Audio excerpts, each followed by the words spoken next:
Welcome to tonight's calm story. In this episode, we will explore the life of Albert Einstein, not with excitement or drama, but with quiet words, with soft thoughts, and with slow, gentle moments. This story is not here to teach. It is here to guide you into rest, to help your mind slow down, to help your body feel still, and to let you fall asleep one thought at a time.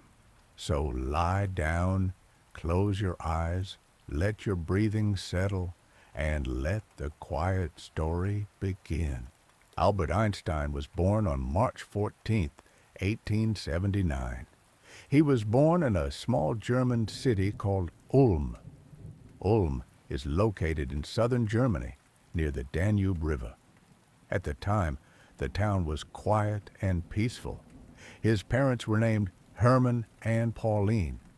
Hermann ran a small electrical business. He sold and installed gas and water systems. Pauline was a homemaker. She loved music and played the piano. She often played gentle songs at home. The house was filled with calm notes and soft tones. It was a quiet environment, and Albert liked quiet places.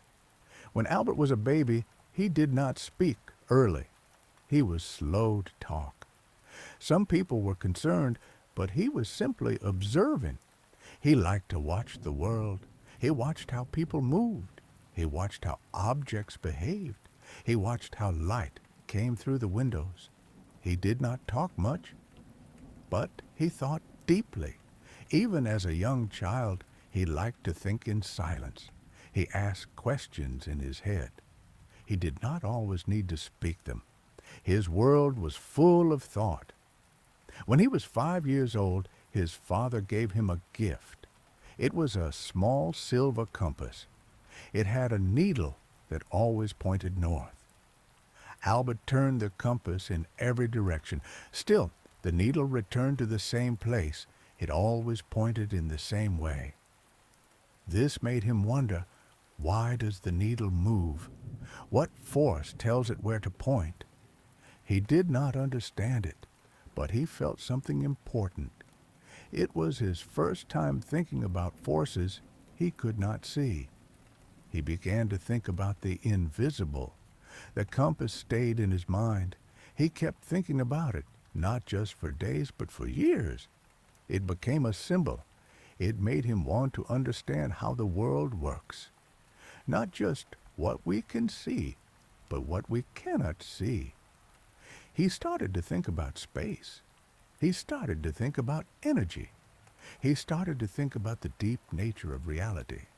As he grew, Albert stayed quiet. He did not enjoy loud places. He liked slow walks. He liked looking at the sky. He liked calm afternoons. He liked silence. His thoughts needed room, and silence gave him space. Albert went to school in Munich. He was a good student in some subjects, but he did not enjoy school rules. He did not like to memorize facts. He preferred to understand ideas. He asked questions in class. Not all teachers liked that. Some thought he was not paying attention, but he was thinking in his own way. He was slow and careful. He wanted to understand deeply. He especially loved math. Math made him feel calm. It had rules. It had structure. It made sense. He liked the way numbers worked. He liked geometry most of all. It gave him joy. He called it a source of peaceful clarity.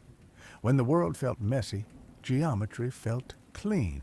He said that geometry made him feel free, free from confusion, free from noise. At home, he read books, not just school books, but books about science and about nature. He read about light. He read about motion. He read about the stars. He read slowly. He read carefully. And he thought about every sentence. He imagined the things he read. He saw the ideas in his mind. He played with them in silence. At night, he sometimes lay awake. He looked out the window. He looked at the sky. He imagined beams of light. He imagined what it would feel like to ride on a beam, to move at the speed of light. He asked, what would I see? Would time slow down? Would space change shape? These were not questions for school. These were questions for the stars. And the stars listened in silence. Albert liked questions more than answers. He believed that wondering was the beginning of wisdom, and he kept wondering for the rest of his life. His thoughts stayed quiet, but deep. He never rushed. He never forced ideas. He let them come, softly, like clouds in the sky, like raindrops on a window, one after another, slow and steady. That was how Albert Einstein learned to think. Albert moved to Switzerland when he was 16 years old. He wanted to finish school in a place with more freedom. He hoped for a school that cared more about thinking than memorizing. He enrolled at a school in Aarau. The school was calm and welcoming. The teachers encouraged questions. The lessons felt more open. Albert liked it there. He studied subjects like physics, math, and philosophy. He still read on his own. He read more deeply than ever. He began to develop ideas that felt personal. They were not just school topics. They were dreams, quiet thoughts, gentle puzzles. In Aarau, he stayed with a local family. They were kind and soft-spoken. The house was simple and quiet. Albert had a room with a window. At night, he looked outside. He watched the moon. He listened to the wind. He let his thoughts drift like clouds. He liked to imagine invisible things. What is time? What is motion? What happens when two clocks tick at the same time? Do they agree, or do they differ, depending on where they are? He let these questions sit quietly in his mind. He didn't need fast answers. He just wanted to stay with the question. In 1896, he finished school in Aarau. He was 17 years old. He passed the entrance exam for the Swiss Federal Polytechnic in Zurich. It was a well-known school for science and engineering. There, he began to study physics seriously. At the Polytechnic, Albert was not a perfect student. He often skipped lectures. He liked to read and think on his own. He learned best in silence. In class, he sometimes felt distracted, but at home, he focused deeply. He read old books. He studied great scientists. He thought about space and motion. He imagined time as a line. He imagined light as a wave. He was especially curious about how light behaved. Does light travel like a wave or like a particle? Does it have mass? Does it move through something, or does it float in space alone? These were big questions. He did not try to solve them quickly. He held them gently. He returned to them each night. Zurich was a quiet city. Its streets were clean and calm. Albert walked often. He walked alone, sometimes for hours. He walked to think. The motion of walking helped his mind move. As he walked, he pictured ideas.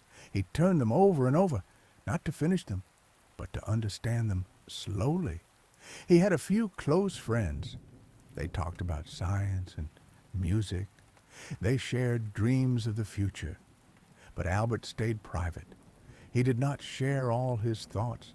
Some things were too quiet, too deep to explain. In the year 1900, he graduated from the Polytechnic, but he did not find a teaching job right away. He sent many letters, but no one answered. So he looked for other work. He needed money. In 1902, he took a job at the Swiss Patent Office in Bern. It was not exciting. He reviewed patent applications. He read technical descriptions. He checked if ideas were original. He worked in a small office surrounded by paper. But he was content. The job was quiet. The hours were regular, and his mind was free. While working at the patent office, Albert kept thinking. He thought during lunch breaks. He thought on walks home. He thought in the early morning before the office opened. He had no lab. He had no team. But he had space to think. And that was enough. Albert continued working at the patent office. The year was 1903. He lived in Bern, the capital of Switzerland. His workday was steady. The hours were quiet. The city was peaceful. The streets were clean. His job did not excite him, but it gave him something rare: time. In the evenings, he had long hours to think. In the early mornings, he had space to reflect. He wrote ideas in small notebooks. He asked questions to himself. He read the works of Newton, Maxwell, and Lawrence. He compared their ideas. He looked for patterns. He began to question the nature of time. He often walked to work. During these walks, he let his thoughts drift. He thought about trains. He thought about clocks. He thought about how time might move differently for different people. What if one person is on a moving train and another is standing still? Would they experience time the same way? What if one travels at the speed of light? Would time slow down or stop? These thoughts were not for school. They were not for the patent office. They were private, quiet, calm. In 1905, Albert published a series of papers. He had been thinking about them for years, but now he was ready to share them. That year became known as his miracle year. He was 26 years old. In one paper, he explained the photoelectric effect. He showed that light could act like particles, not just waves. This would later earn him a Nobel Prize. In another paper, he described Brownian motion. He gave proof that atoms existed by showing how small particles move in liquids. These ideas were important, but they were not his boldest work. His most famous paper that year was about special relativity. In it, he proposed a radical idea. Time and space are not fixed. They depend on the observer. If two people move at different speeds, they may experience time differently. This was shocking, but his math was simple. His logic was clear. He said the speed of light is the same for everyone no matter how they move. That simple rule changed everything. He also wrote a short paper with a famous result. From special relativity, he derived an equation. Energy equals mass times the speed of light squared. E equals mc squared. It was short, but it said a lot. It showed that mass and energy are the same, just in different forms. This was a quiet revolution. It would take years for the world to understand it, but Albert already knew it was important. At the time, he was still unknown. He still worked at the patent office. He did not teach. He did not work at a university, but his papers began to spread. Slowly, other scientists noticed him. A few wrote letters, a few asked questions, some doubted him, but others were curious. His ideas were strange but elegant. They had a quiet logic, a calm truth. His words were not loud, but they stayed with people. Albert kept writing. He kept thinking. He still walked to work, still wrote in notebooks, still sat in silence. He was patient. He knew ideas needed time. In 1909, he finally left the patent office. He got a job as a lecturer at the University of Zurich. Now he could think full time. He could teach. He could speak about light, time, and energy. His lectures were clear. His voice was soft. He explained hard ideas in simple words. He moved to Prague in 1911, then back to Zurich in 1912, then to Berlin in 1914. His fame was growing. People began to notice his work. In Berlin, he joined the Prussian Academy of Sciences. He also began work on a new idea, general relativity. It was a bigger theory, a deeper view of gravity. Newton had said gravity was a force between two objects. But Albert thought differently. He said gravity was not a force. It was the bending of space and time. Imagine space as a fabric. Heavy objects like the sun bend that fabric. Other objects, like planets, move along those curves. This bending is what we feel as gravity. He worked on the math for years. It was slow work, careful work. He tested ideas. He wrote equations. He corrected mistakes. He asked questions no one had asked. He looked at the stars and thought about how space moved. In 1915, he finished the field equations for general relativity. He was proud, but he stayed calm. He shared his work with the scientific world. The math was hard, but the idea was beautiful. Space tells matter how to move. Matter tells space how to bend. That was his vision. He believed it with quiet certainty. Then, in 1919, something big happened. During a solar eclipse, scientists tested his theory. They measured how starlight bent around the sun. The results matched Albert's prediction. His theory was confirmed. Newspapers around the world wrote about him. Einstein's theory triumphs, they said. Suddenly, he was famous. After the solar eclipse of 1919, Albert Einstein became a global figure. His name was in newspapers. His photo was printed in magazines. Reporters wanted to speak with him. People called him a genius. He smiled quietly at the attention. He did not seek fame. He never wanted to be a celebrity. He only wanted to think, to teach, and to understand. But the world had found him, and the world was loud. He stayed calm. He continued his work. He gave lectures across Europe. He met scientists, students, and world leaders. But his voice remained soft. He did not speak quickly. He took his time. He chose his words carefully. He wanted to share ideas, not opinions. He stayed curious, not proud. In the early 1920s, he visited the United States. He spoke at universities. He explained relativity in clear, simple words. His ideas were complex, but his explanations were gentle. People listened closely. Some understood, some did not. But all were quiet when he spoke. At home in Berlin, he kept working. He lived in a small apartment. He kept few possessions. He walked often. He drank tea. He thought. He still wrote in notebooks. He still asked deep questions. His life had changed, but his mind had not. He stayed the same, calm, thoughtful, and steady. In the mid-1920s, he turned his attention to something new, quantum theory. Scientists had begun to explore the strange world of atoms and particles. They discovered patterns that did not follow classical rules. Sometimes particles acted like waves.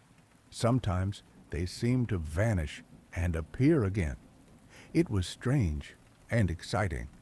Albert had helped start this field. His photoelectric paper was one of its foundations.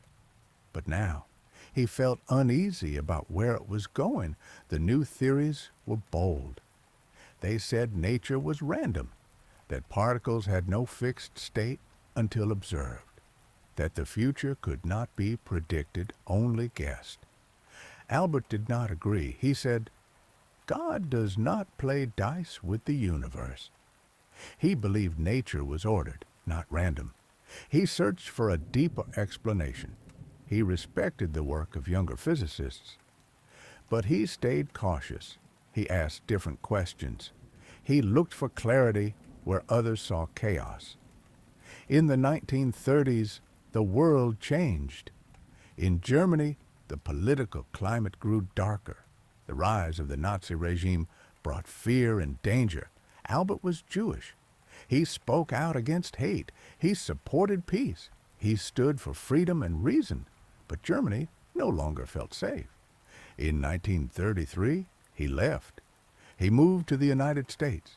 He took a position at the Institute for Advanced Study in Princeton, New Jersey. There, he had no teaching duties, just time. Time to think, time to walk, time to imagine. His new home was quiet. He liked the peaceful streets. He wore simple clothes. He walked alone. Sometimes he played the violin. Sometimes he read. Sometimes he sat in silence for hours. His mind was still full of questions. In America, he became even more famous. People sent him letters. They asked for advice. They asked for help. He answered when he could, but he stayed focused on his thoughts. He worked on a unified theory. He wanted to combine gravity and electromagnetism. He believed all forces were connected, but the math was hard. The path was unclear. He worked anyway. During World War II, Albert's name became linked to the atomic bomb. He did not build it.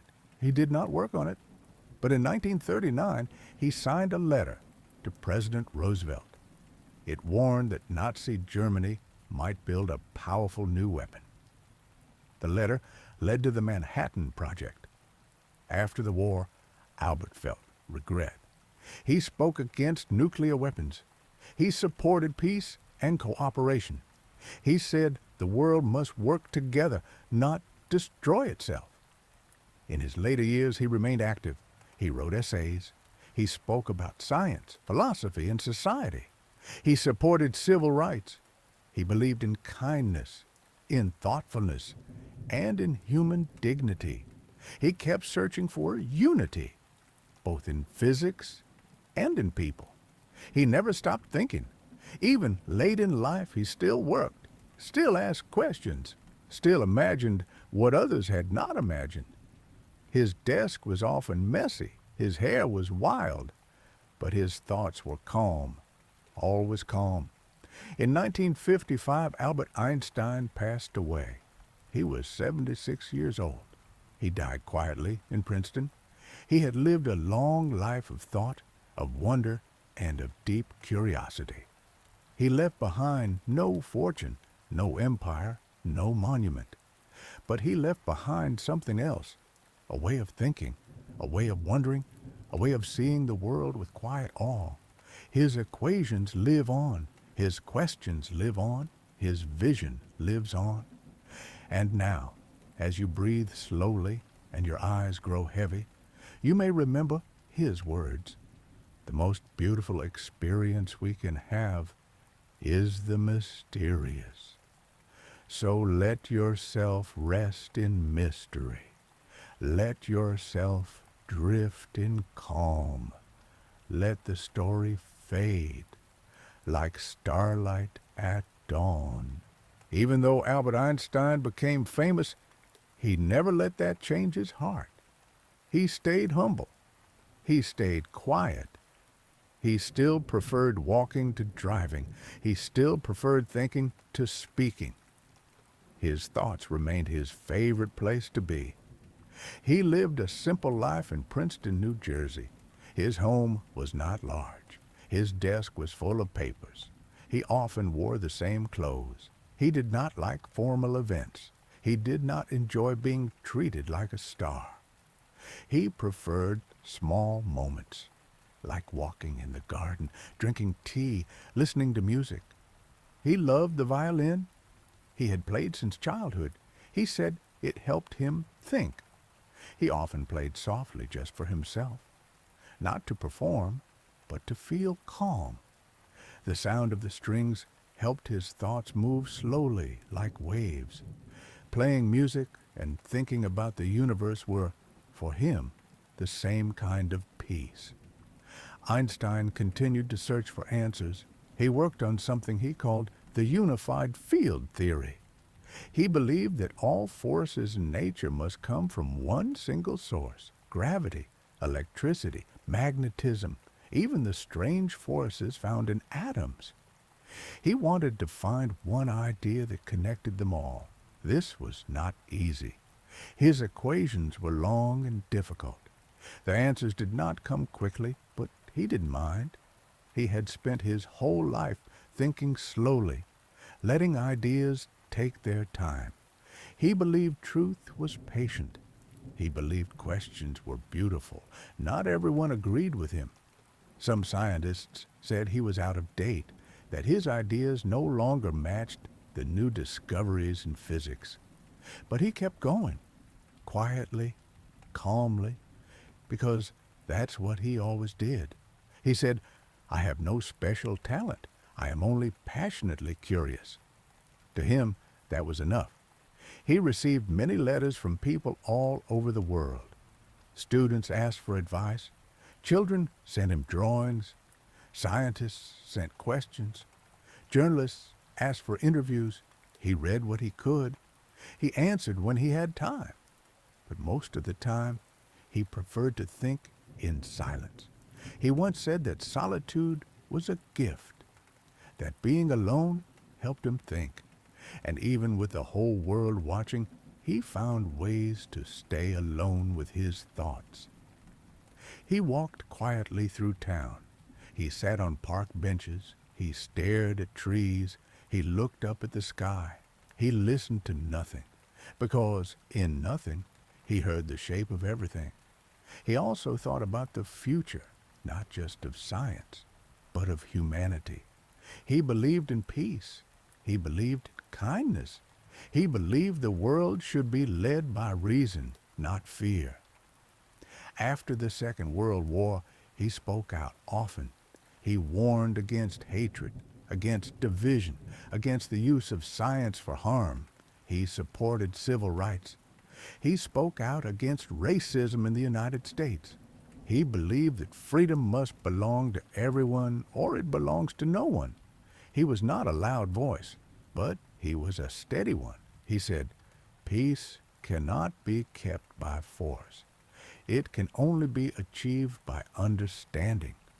That was the kind of world he dreamed of. As he grew older, he continued to work on his equations.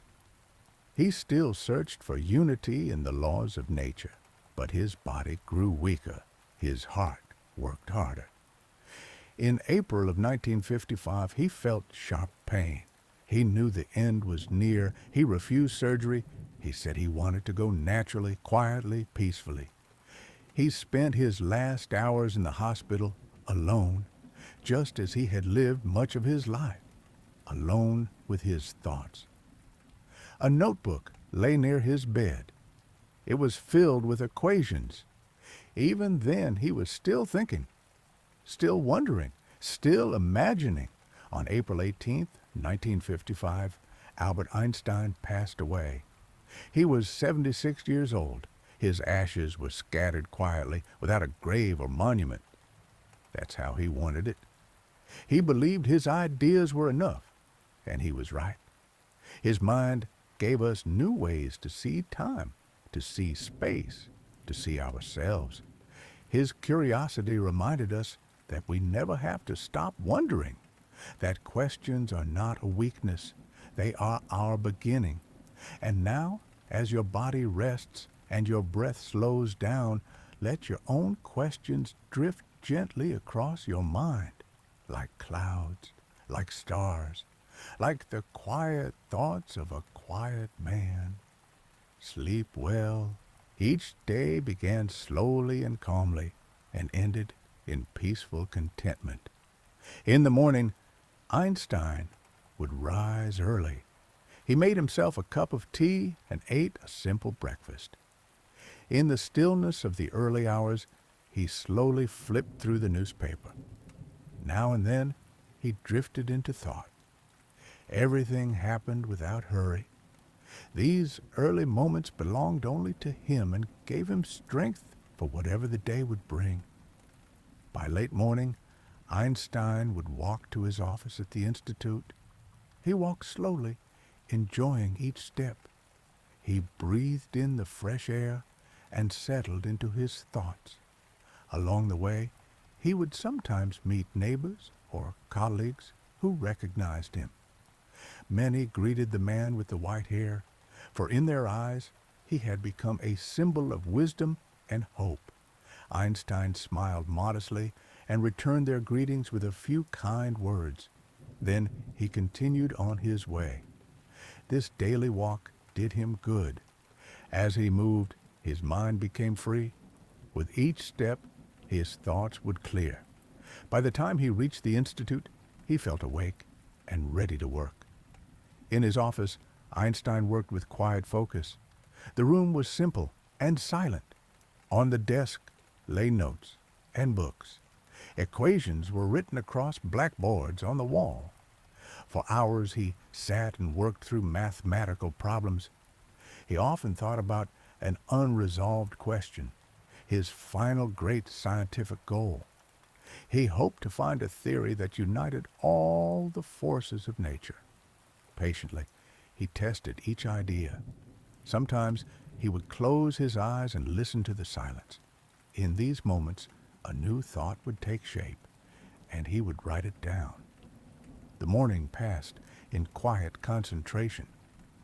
Around midday, Einstein returned home. A modest lunch awaited him. He ate slowly and with enjoyment, often lost in thought. Afterward, he allowed himself a short rest. He sat in his armchair, closed his eyes, and dozed for a few minutes. This small nap refreshed and revived him. In the afternoon, Einstein answered letters from around the world. With his glasses perched on his nose, he read each message from colleagues, friends, and admirers. He responded with care and heart. He gave thanks, shared thoughts, and offered advice when asked. His responses were thoughtful and clearly written. The room was silent. Only the soft scratch of his pen on paper could be heard. These letters connected him to the world beyond his study. He knew that for many people, he had become a symbol of curiosity, courage, and hope. In their eyes, he represented the belief that one day the mysteries of the universe might be understood. Despite the admiration, Einstein remained humble. He saw himself simply as a curious man who kept learning and shared what he could. As evening approached, Einstein put down his pen. He took out his old violin. Music had always been close to his heart. Alone in his living room, under the warm light of a lamp, he began to play. Soft and full of feeling, his fingers moved gently over the strings. Quiet melodies by Mozart or Bach filled the room. The music carried him away and calmed his soul. In these moments, time seemed to stand still. Each note was soft and clear. Sometimes he closed his eyes as he played. The sound of the violin floated through the house and lingered in the quiet evening air. After a while, the last piece ended. He took a deep breath and smiled with quiet satisfaction. The music had relaxed him and filled him with renewed energy. Einstein spent the rest of the evening in peaceful stillness. He lit his desk lamp once more and reached for his notes.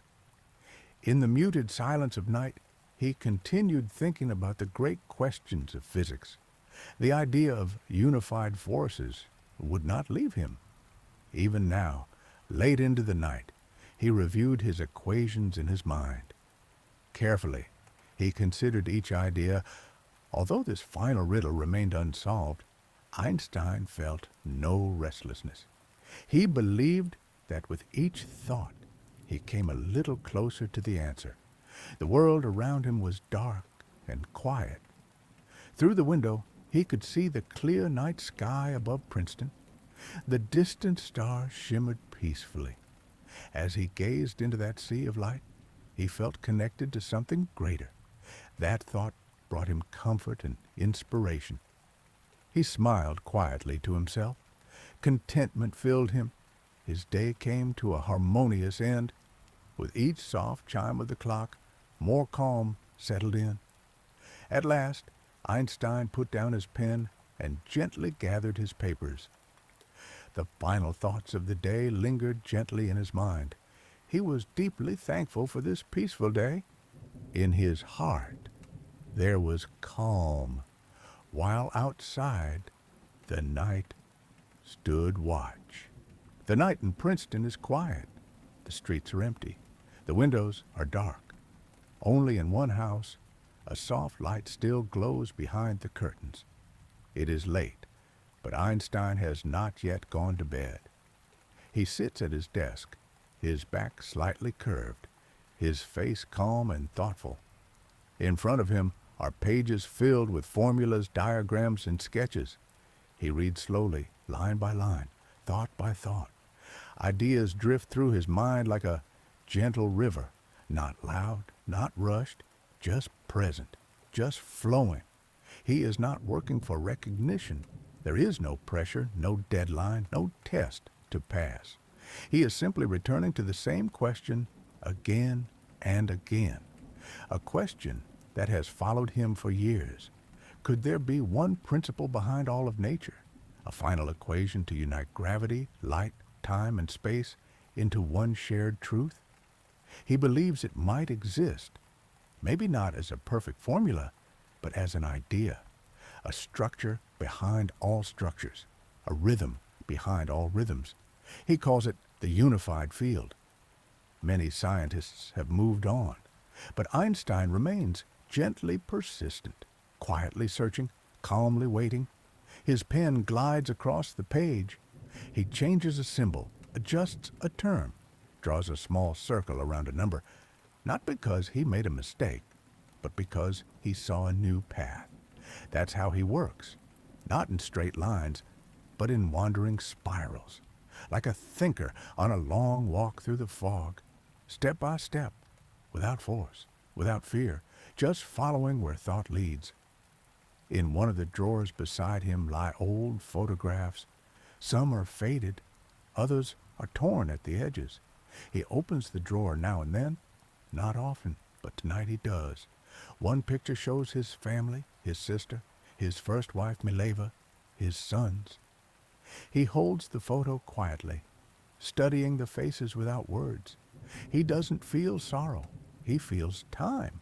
He feels how long a life can be and how quickly it moves. Another photo shows him as a young man standing in front of the patent office. His hair is dark, his eyes full of questions. He smiles softly at the memory. Back then he had nothing but time and questions. So many questions. And now, after all these years, the feeling is the same. The world remains full of mystery, and the human mind is always a seeker, whether young or old, famous or forgotten. We search, we wonder, we imagine. He places the photographs back carefully. Then he looks out the window. The sky is clear, the stars are sharp. There is no wind, no sound, just night. He remembers a moment from his childhood, holding a compass for the first time, watching the needle move without touch. Back then he knew something is acting here that we cannot see, something invisible, something that works without being seen. Today he understands more, but the awe has never left him. He rises from his chair, walks to the bookshelf, pulls out an old notebook, its pages worn, its spine fragile. In the middle, he finds a blank sheet. He picks up a pencil and begins to write. Not a conclusion, not a breakthrough, just a thought, a new direction, a gentle fragment. Maybe it will lead somewhere, maybe not. But the step is enough. The movement of the mind is its own reward. This is how he has always thought, not in solutions, but in attempts, not in certainty, but in openness. He sits again, takes a long breath, then closes his eyes, not to sleep, but to imagine. He does not see formulas now. He sees light. He sees motion. He sees the universe not as a machine, but as a poem, a quiet one, written without words. Perhaps the world is just that, a thought, thinking itself, and maybe the human being is simply a small part of that thought, listening, reflecting, dreaming. He opens his eyes once more. The clock ticks softly. He stands, extinguishes the lamp. Darkness returns. Silence fills the room. He walks to his bed, lays down, pulls the blanket up to his chest. The mattress creaks faintly. His eyes close, his thoughts slow. They do not chase. They float. Outside, the trees are still. And as night watches over Princeton, Einstein falls asleep. Not with an answer, but with peace. The morning light touches the rooftops of Princeton. It spreads slowly across quiet lawns and empty sidewalks. Birds begin to sing, soft, short melodies carried by the wind. The day is new, and Albert Einstein is already awake. He moves slowly, but without stiffness. His steps are unhurried. His hands move with calm intention. He makes tea. He prepares a light breakfast, a slice of bread, some fruit, a bit of honey. The world outside is still quiet, and so is he. After breakfast, he opens a letter. It is from a young student in Argentina. The handwriting is careful. The questions are sincere. Dear Professor Einstein, it begins, I don't understand time. Why does it move forward? Why can't we see the past again? Einstein reads the letter twice. He smiles. Then he places it gently beside his notebook. He does not answer right away. He thinks first. He lets the questions sit. This is how he treats all questions, not as puzzles to solve, but as doors to sit beside. You wait until they open, and sometimes they do. He spends the morning at his desk. The notebook is open to a page from yesterday, curved lines, tiny symbols, a thought he started but did not finish. Now he picks up his pencil and continues. The world outside is waking, but his study remains calm. No phone rings, no loud voices, only the sound of pages turning and once in a while the soft creak of his chair. His mind is clear, not because he forces it, but because he allows it. Distraction is a storm that never enters this room. Here, everything flows at the pace of breath. At midday, he stands. He walks to the window and watches the trees. They move gently in the breeze. Light and shadow dance across the grass. Nothing important is happening, and yet everything feels meaningful. He walks outside, stepping slowly onto the path that curves behind the house. The stones beneath his feet are warm from the sun. He passes by a hedge, a small wooden gate, and finally reaches his favorite bench. It sits beneath an old oak tree. He calls it his thinking seat. It is not special, it is not new, but it holds silence well. He sits down. Birds hop near his feet. Squirrels move through the branches above.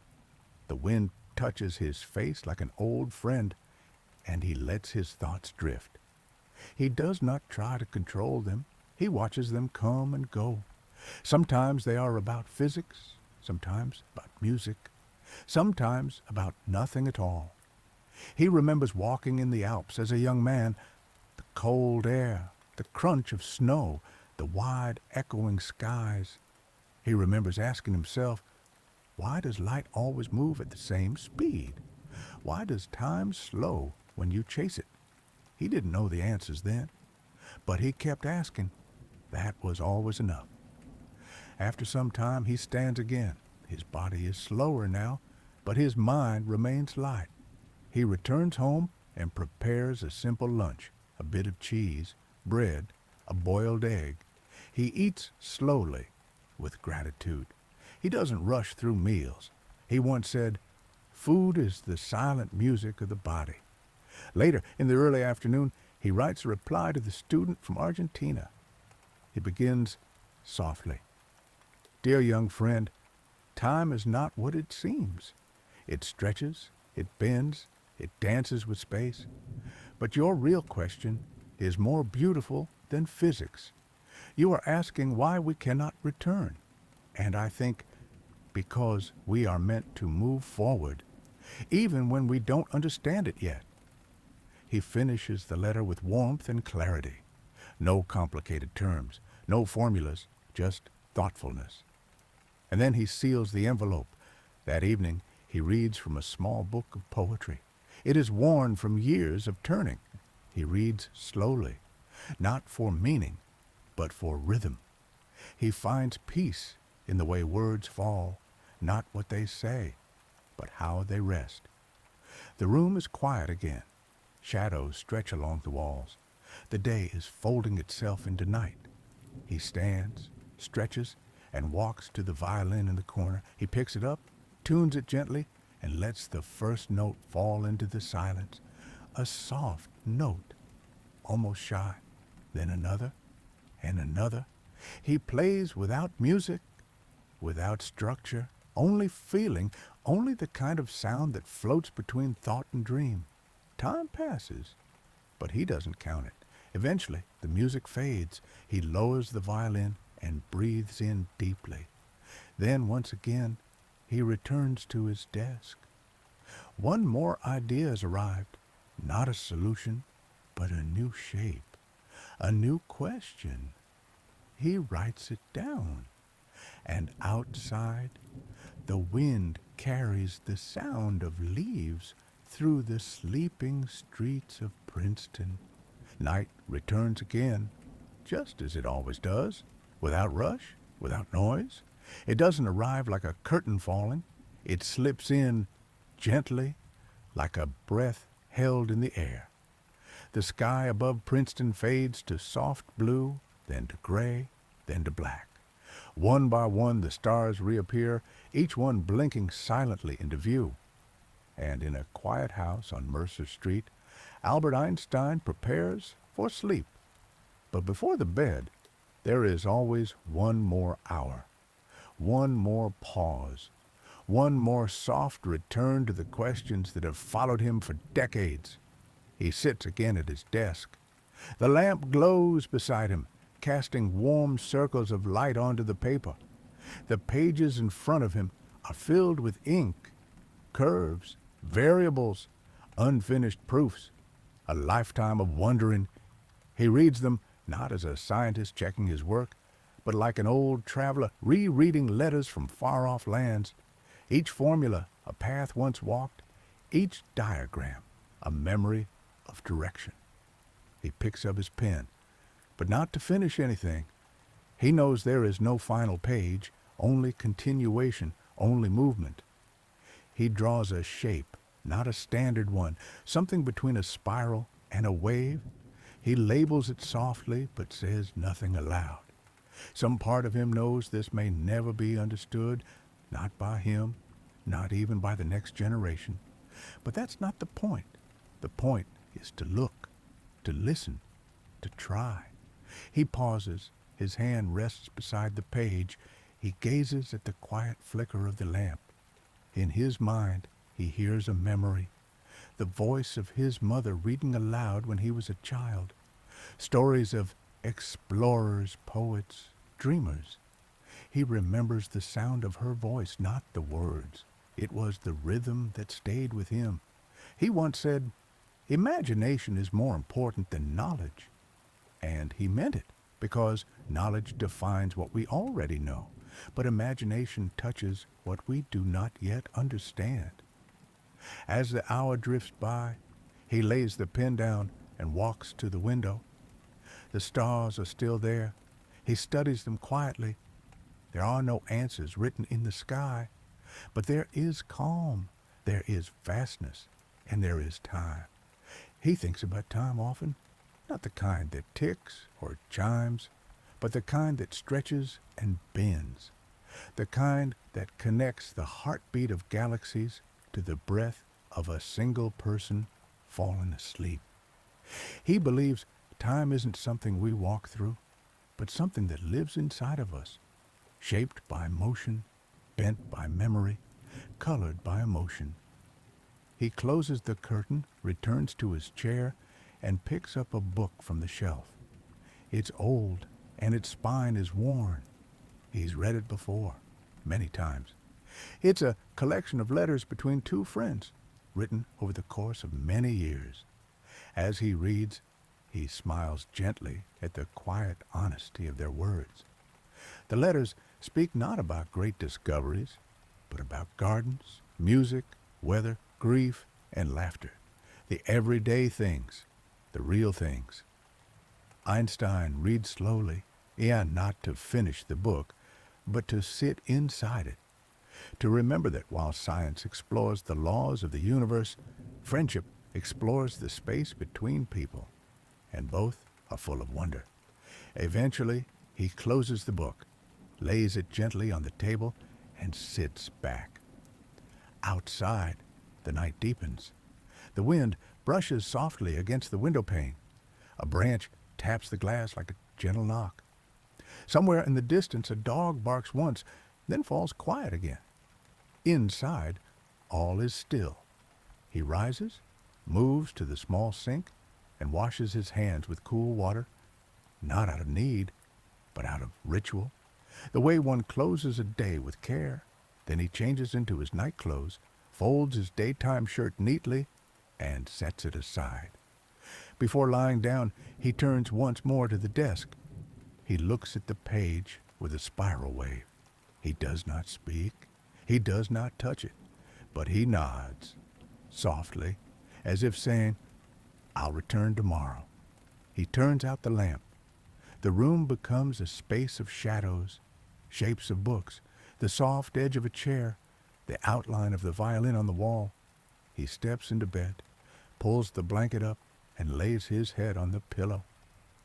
The cotton is cool against his cheek. The room smells faintly of paper, wood, and rain. His eyes close slowly. He listens to the silence, not as absence, but as presence. And before his thoughts dissolve completely, one quiet idea moves through his mind. Not spoken, not written, just felt. The universe is not only stranger than we imagine, it is stranger than we can imagine. And with that, Einstein sleeps. Sleep arrives like a quiet tide. It washes over Einstein's thoughts, not with weight, but with softness. The day is left no sharp edges, only gentle curves of memory, only stillness. Outside, the moon has risen. Its pale light falls across the rooftops, across gardens and benches, across books left open by windows. It touches nothing loudly, but it sees everything. In his dreams, Einstein walks, not in a real place, but in a kind of inner world. There are no streets, no buildings, only ideas shaped like landscapes. He moves through them slowly, as if walking through a field of thoughts. Equations hang in the air like stars. Concepts drift past like leaves. Everything is quiet. He does not solve anything. He simply observes. There is no pressure to explain, only a sense of wonder. In the waking world, the clock ticks softly on the wall. The house does not stir. The floorboards do not creak. The air rests gently around him. Hours pass, and with them, the darkness begins to shift. The first faint hint of morning arrives. Not sunlight, just a lightening of the night, a suggestion, a whisper. Einstein begins to stir, not from sound, not from alarm, but from rhythm. His eyes remain closed, but his breath deepens. The boundary between sleep and waking becomes thin, like fog lifting from a river. He doesn't rise right away.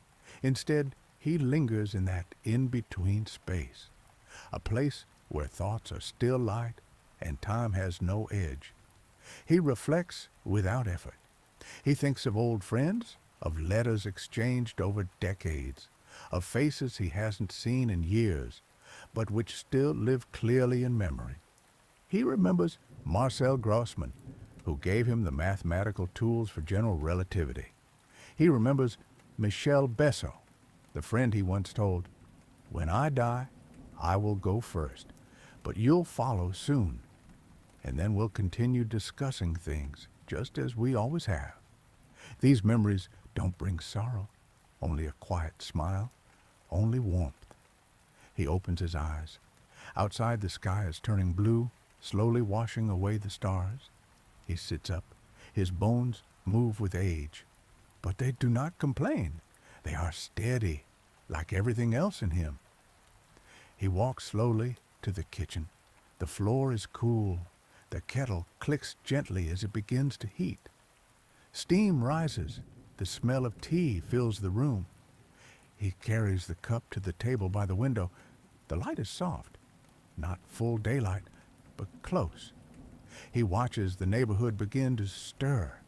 A boy on a bicycle, a cat leaping from a fence, a woman opening a shop door. The world does not know what he is thinking, and it doesn't need to. Some thoughts are not for the world. They are just for him. He takes a sip of tea.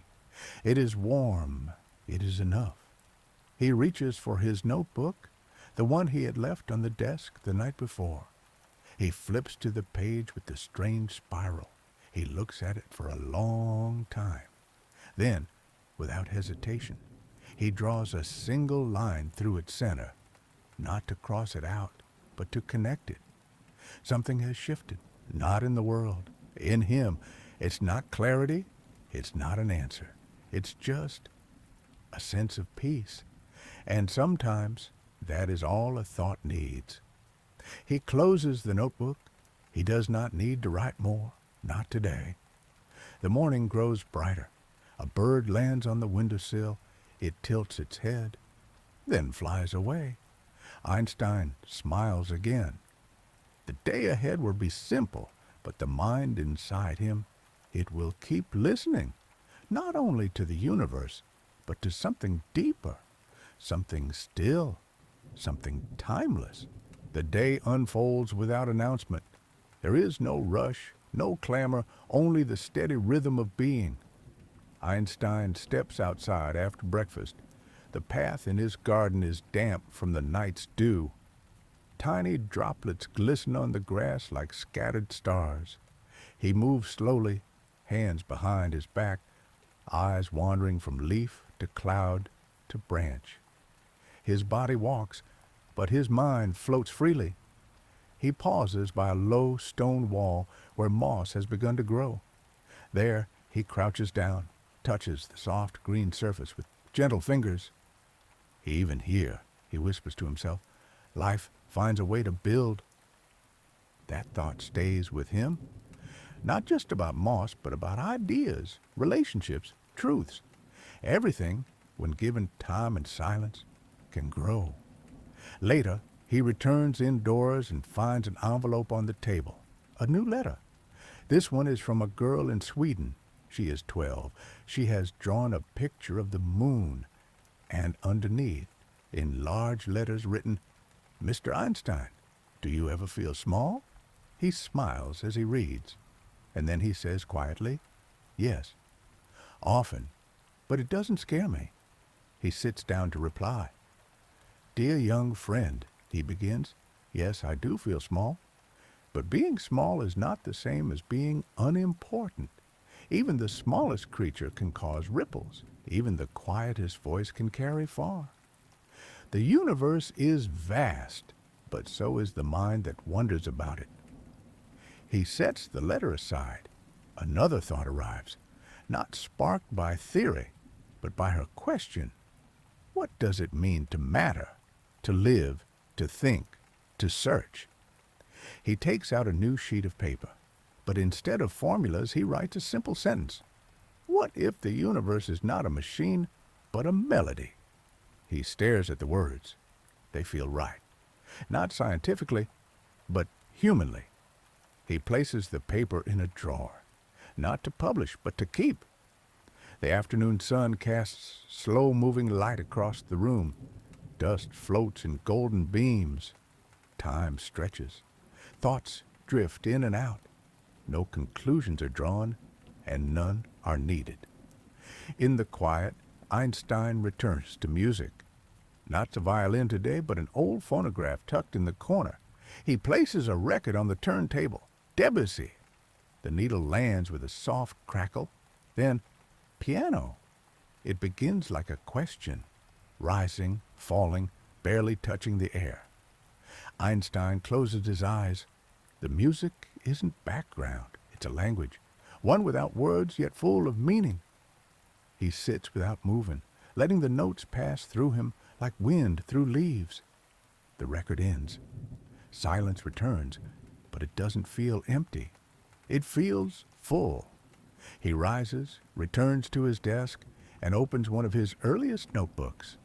Inside are sketches from decades ago, the birth of special relativity, back when he was a young patent clerk, dreaming of chasing a beam of light. He runs his fingers over the ink, faded but intact. What amazes him isn't how much he discovered, it's how far a single question can carry someone. Through years, through doubt, through change. He closes the notebook and places it back on the shelf. Then he writes a short note on a scrap of paper. The value of a life lies not in what it proves, but in what it dares to ask. That sentence feels final, but not as an ending. More like a soft period at the end of a long, quiet paragraph. Evening approaches. The shadows stretch long across the walls. Outside, the wind has shifted. Leaves rustle in deeper tones. Einstein lights a candle. Just one. Its flame flickers gently. Its glow makes the room feel small and warm, like the inside of a thought. He makes tea again. The same blend, the same rhythm.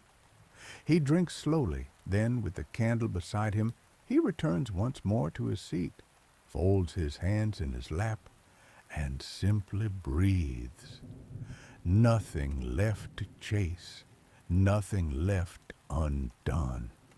The day, like every thought, has settled. The candle burns softly beside him.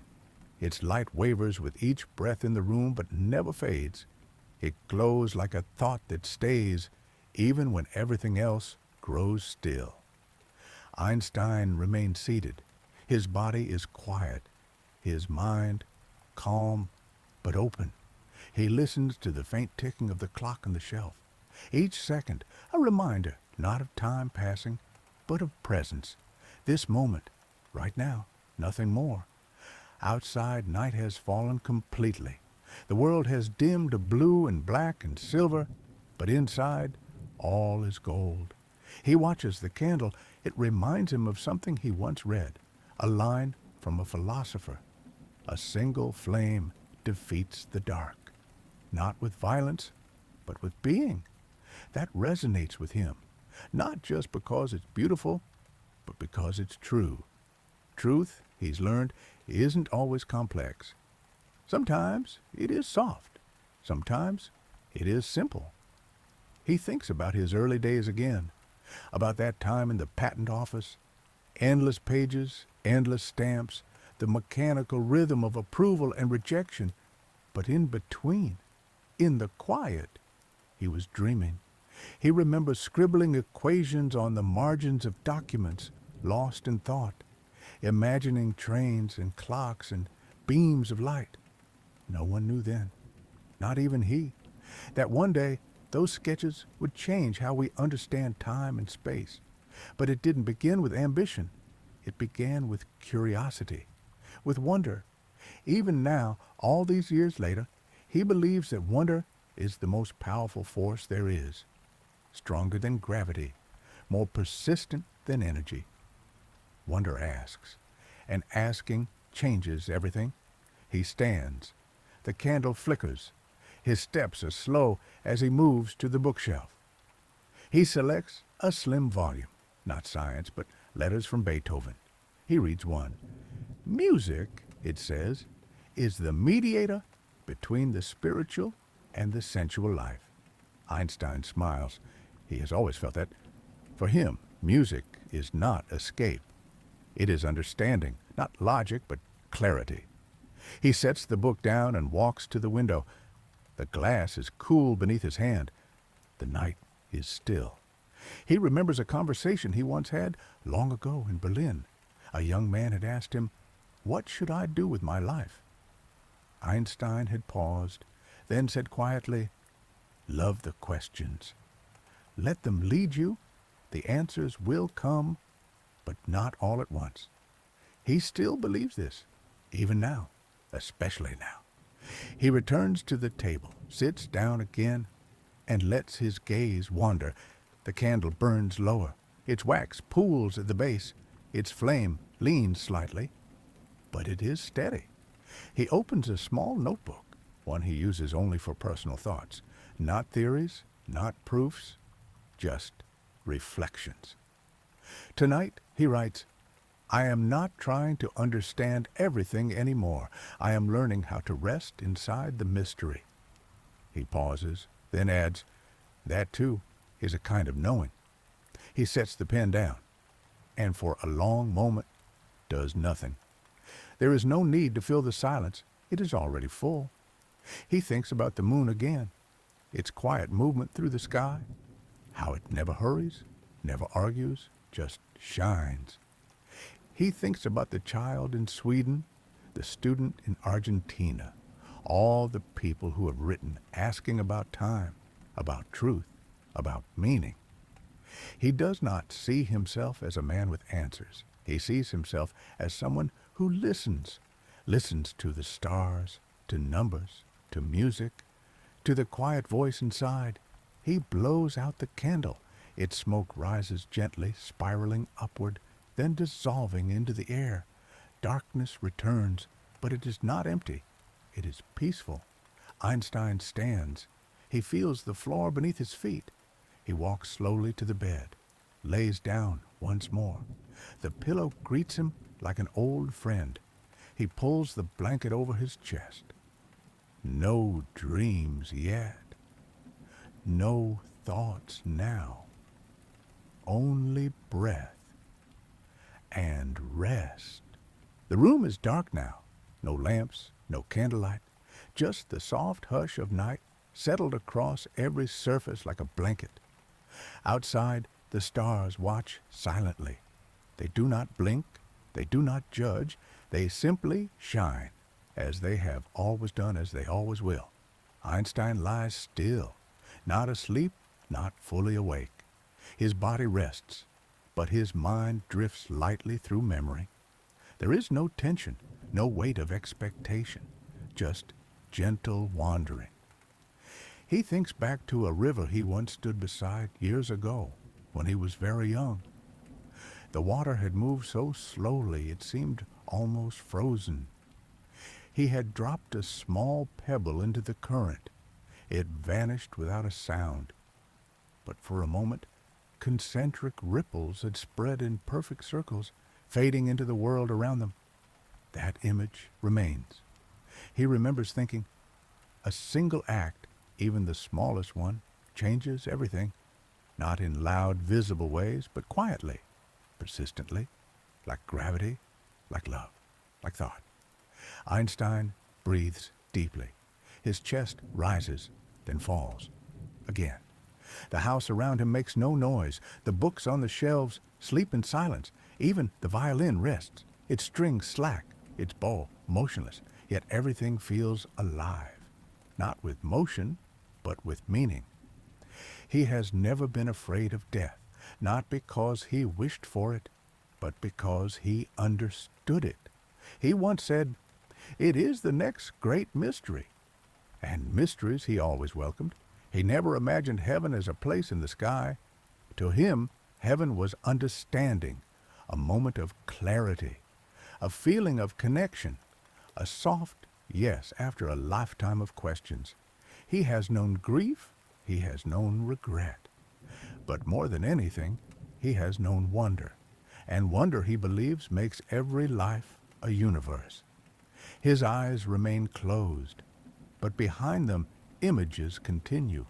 The chalkboard in Zurich, the snow outside a train window in Bern, the clatter of coffee cups in Berlin cafes, the first time he held his son, the last time he kissed his sister's cheek. Each memory appears without force. He does not summon them. They come of their own will, and he welcomes them like guests. One image stays, a sky, deep blue, with a single cloud shaped like an open hand. He saw it once walking alone. He never told anyone about it. But he had stopped in place and whispered, "Everything belongs." That's how he feels now. Not complete, but connected. Not certain, but held. He does not need the answers anymore. Not tonight. Maybe not ever. The world turns slowly. The stars shift overhead. Night deepens around him. And Einstein, without opening his eyes, smiles. Night holds the house in stillness. There is no wind now. No voices outside. Only silence. Deep. Steady. Like the pause between the heartbeats. Einstein lies motionless beneath the covers. His breathing is soft and slow. His face calm. His hands folded gently over his chest. The room, so familiar, seems to breathe with him. Nothing moves, but everything rests. And in this quiet, thought itself begins to fade, not into darkness, but into peace. No equations remain, no symbols or problems, no distant stars to chase, no time to measure, only presence. He has wandered through a lifetime of questions. He has shaped how we see the universe. But in the end, he returns to the same place he began. Wonder, not the loud kind, not the dazzling kind, but the kind that lives in stillness, the kind that holds space for the unknown, the kind that whispers, "You are part of something vast." The great theories, the chalkboards, the papers, the awards, none of them follow him here. Only simplicity, only quiet. And in that quiet, he feels something vast and kind, not a voice, but a presence, not a lesson, but a lullaby. All of nature, he realizes, has always been singing. The stars, the atoms, the light between galaxies. And we are notes in that song. We don't need to understand all of it. We just need to listen. Einstein's eyes remain closed. His body rests completely. His mind no longer searches. It simply is. Outside, the stars continue their slow, endless paths. Inside, the candle has burned out. The paper on the desk is still. The pencil rests beside a page with a spiral and one last unfinished line. And in the quiet that fills the room, the story pauses, not with an ending, but with a breath that says, here is a life that wondered. Here is a mind that wandered. And here, now, is peace. The world turns slowly. The stars shift overhead. Night deepens around him. And Einstein, without opening his eyes, smiles. The story of Albert Einstein has now reached its final page. Not with a loud ending, not with noise or applause, but with stillness. The kind of stillness that comes after deep thought, the kind of stillness that feels like sleep. As you lie quietly now, you may notice how calm your breath has become.